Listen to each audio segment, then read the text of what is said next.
সন্ধ্যেবেলায় খিদায় যখন ভাইকে বললাম যা একটু মোমো নিয়ে আয়, ও নিয়ে এলো স্টিম মোমো। ওকে বলেছিলাম প্যান ফ্রাইড মোমো আনতে। যাই হোক, কী করা যায়, সেই মোমো দিয়ে প্যান ফ্রাইড মোমো বাড়িতেই করলাম। চলুন তাহলে ওই রেসিপি আজকে দেখাই। প্রথমেই আমরা বাটার দিয়ে মোমোগুলোকে ভেজে নেব ভালো করে। আপনারা চাইলে এটাকে ডিপ ফ্রাইও করতে পারেন, আমি শ্যালো ফ্রাই করেছি।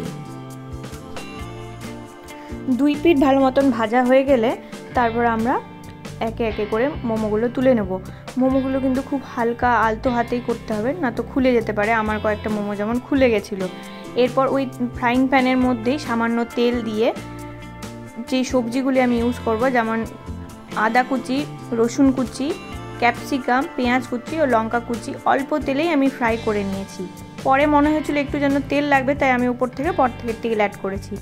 দিয়ে সবজিগুলো ভালো মতন ভাজা হয়ে গেলে, কিন্তু বেশি ভাজা যাবে না, কারণ বেশি ভাজলে কিন্তু ক্রাঞ্চিনেসটা কেটে যাবে, তাই জন্য আমরা হালকাই ভাজবো।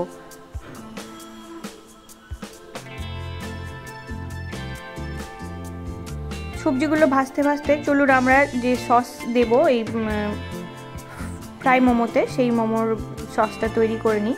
দিচ্ছি খানিকটা পরিমাণ টমেটো কেচাপ, মোমোর যে লাল আর সবুজ চাটনি থাকে সেই চাটনি, আর 1 চামচ মতন সয়া সস দিয়ে ভালো মতন মিক্স করে নেব। দিয়ে এই সবজিটা যখন ভাজা হয়ে যাবে, সেই সবজির মধ্যে আমরা এটা সসটা দিয়ে দেবো। আর বাটির গায়ে একটু জল মাখিয়ে, যে বাটিতে আমরা সসটা তৈরি করলাম ওর মধ্যে একটু জল দিয়ে, একটু সামান্য পরিমাণ জল দিয়ে দেবো।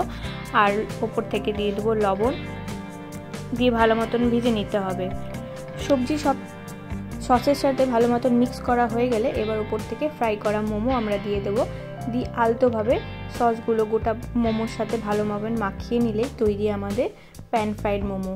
আপনারা যদি চান, আমি এখানে কম সস ইউজ করেছি, আপনারা যদি চান বেশি সস, যে যেমন পছন্দ করেন সেইভাবেই প্যান ফ্রাই মোমো কিন্তু বাড়িতে বানাতে পারেন।